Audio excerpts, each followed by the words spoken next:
বাসায় যদি থাকে মাত্র ২টা উপকরণ, কয়েকটা আলু আর কয়েকটা চিংড়ি মাছ, তাহলে আজকের রেসিপি তোমাদের জন্য। তো চলো কথা না বাড়িয়ে শুরু করা যাক। তো আমি এখানে চিংড়ি মাছ ফ্রাই করব, সেজন্য কয়েকটা চিংড়ি মাছ নিয়ে নিলাম। আমার চিংড়ি মাছগুলো কিন্তু ছোট ছোট। আমি এখানে চিংড়ি মাছগুলোকে খুব ভালোভাবে পরিষ্কার করে নিচ্ছি। এখানে আমি লেজটাকে একটুখানি কেটে আর একটু রেখে দিচ্ছি, উপরের মাথাটাকে কেটে নিলাম। তারপরে এই যে মাঝখান থেকে ফালি করে এখন এই যে যে ময়লাটা থাকে সেটা কিন্তু ফেলে দিচ্ছি। তারপরে চিংড়ি মাছটাকে উল্টা করে এই যে এইভাবে ছুরির সাহায্যে কেটে কেটে একটু বাঁকা করে নিচ্ছি। আমি সবগুলোইকে এভাবে কেটে কেটে নেব।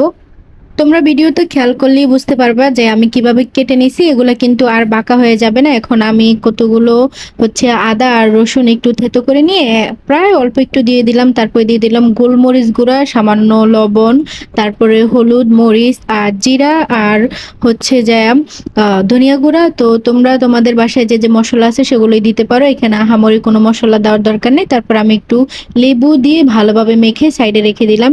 এখন আমি আরেকটা ডো করব, সেজন্য আমি এখানে কর্নফ্লাওয়ার আর আটা নিয়ে নিলাম, সাথে মরিচ, লবণ দিয়ে সুন্দর করে যে মেখে সাইডে রেখে দিব।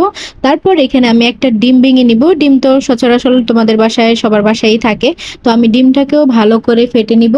ডিমটা ফাটানো হয়ে গেলে আমি চিংড়ি মাছগুলা যেই ময়দার ডোটা করে রেখেছি তার ভিতরে সবগুলোই আমি দিয়ে দিচ্ছি। এখন একটা একটা করে সুন্দর করে যে মেখে নিব আমি হাতের সাহায্যে। তোমরা ভিডিওটা খেয়াল করলেই দেখতে পারবা যে আমি হাতের সাহায্যে কিভাবে চিংড়ি মাছটাকে সুন্দর করে একদম চেপে চেপে করে নিচ্ছি। তোমরা ভালো করে খেয়াল করলেই দেখতে পারবা। এই যে এইভাবে করে নেওয়ার পরে তারপরে আমি এক্সট্রা যে ময়দাগুলো থাকবে সেগুলো সরিয়ে নিয়ে এখন আমি ডিমের যে মিশ্রণটা করে রেখেছি সেটার ভিতরে মাছটাকে ভালো করে এই যে চুবিয়ে নিব। তারপরে আমি এখানে একটা ব্রেড ক্রাম্বস তৈরি করে রেখেছি। সেটা আমার বাসায় ব্রেড ক্রাম্বস ছিল না, সেজন্য আমি টোস্ট বিস্কুট দিয়ে করে নিয়েছি। তোমরাও চাইলে করে নিতে পারো। তারপরে এই যে সবগুলোকে আমি এইভাবে করে নিব। এই যে করা শেষ হয়ে গেছে, দেখো একটা চিংড়ি মাছ কিন্তু বাঁকা হয়ে যায়নি। এখন আমি চুলাতে তেল গরম করে তারপরে চিংড়ি মাছগুলো দিয়ে দিচ্ছি। তেলটা কিন্তু বেশি গরম করা যাবে না, হালকা একটু গরম করতে হবে। এই যে আমার মাছগুলো ভাজা একদম হয়ে গেছে। দেখো মাছটা কিন্তু একটুও বাঁকা হয়ে যায়নি, একদম সোজা সোজাই রয়ে গেছে। এখন সস দিয়ে খাওয়ার পালা। চিংড়ি মাছের ফ্রাইটা কিন্তু খেতে অনেক মজা হয়েছে।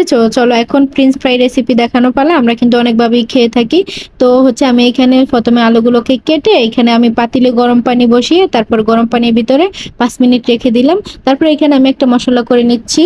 আমি এখানে কর্নফ্লাওয়ার ভিতরে স্লি ফ্লেক্স দিছি অনেকগুলো, তারপরে শুকনো মরিচ, তারপর ধনিয়া গুঁড়া আর লবণ দিয়ে মেখে তারপরে যে আলুগুলোকে দিয়ে, আলুগুলোতে কিন্তু একটু পানি থাকা যাবে না। এখন আমার বাটিটা একটু ছোট হয়ে গেল, সেজন্য আমি চেঞ্জ করে নিলাম। তারপরে দিয়ে দিলাম সেই রয়ে যাওয়া ডিমটা আর যে একটু টমেটো সস দিয়ে এগুলাকে এখন আমি ভালো করে মেখে নেব। এখানে কিন্তু আমি কোনো পানি ইউজ করিনি, শুধুমাত্র ডিমের মিশ্রণটাই এরকম হয়েছে। তারপরে যে এগুলাকে সেই গরম তেলটাতেই আস্তে আস্তে করে একদম লো হিটে ভেজে নিতে হবে। যদি আগুনের তাপটা একটু বেশি থাকে তাহলে কিন্তু উপরে হবে, ভিতরে হবে না, যেহেতু আমি এখানে কর্নফ্লাওয়ার ইউজ করছি। তো খেতে কিন্তু অনেক মজা হবে। তোমরা এইভাবে ট্রাই করতে পারো। ফ্রেঞ্চ ফ্রাই তো অনেকবারই ট্রাই করো, বাট এইভাবে একবার ট্রাই করে দেখতে পারো, খেতে কিন্তু আসলে অনেক মজা হয়। এই যে আমি আমার পছন্দের কালার করে ভেজে নিছি। তোমরাও চাইলে আমার মতো বাসায় এরকম নতুন নতুন রেসিপি ট্রাই করতে পারো।